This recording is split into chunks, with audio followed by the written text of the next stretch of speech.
Sexuality ಲೈಂಗಿಕತೆ ಮಿತ್ number 26. Oral sex ಮಾಡೋದ್ರಿಂದ HIV ಬರೋ ಸಾಧ್ಯತೆ ಇದೆಯಾ? ಚಾನ್ಸಸ್ ಇಲ್ಲ ಅಂತ ಹೇಳಲಿಕ್ಕೆ ಬರೋಲ್ಲ, ಕೆಲವೊಂದು ಟೈಮ್ ಚಾನ್ಸಸ್ ಇದೆ.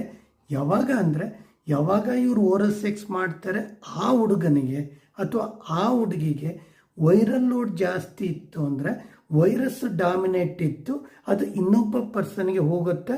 ಜೊತೆಗೆ ಇವರಲ್ಲೇನಾದರೂ ಬಾಯಲ್ಲಿ ಅಲ್ಸರ್ಸ್ ಅಥವಾ ಗಾಯಗಳಾಗಿದ್ದರೆ ಈಸಿಯಾಗಿ ಒಂದು ಪರ್ಸನ್ನಿಂದ ಇನ್ನೊಂದು ಪರ್ಸನ್ಗೆ ಜಂಪ್ ಆಗುತ್ತೆ. ಆದರೆ ಅವನಲ್ಲಿ ಏನು ಇನ್ಫೆಕ್ಷನ್ ಇಲ್ಲ, ಅಥವಾ ಇನ್ಫೆಕ್ಷನ್ ಇದ್ದರೂ ಅವನು HIV ಟ್ರೀಟ್ಮೆಂಟಲ್ಲಿದ್ದ, ವೈರಲ್ ಲೋಡ್ ಕಡಿಮೆ ಇತ್ತು, ಆವಾಗ ಚಾನ್ಸಸ್ ಕಡಿಮೆ ಇರುತ್ತೆ.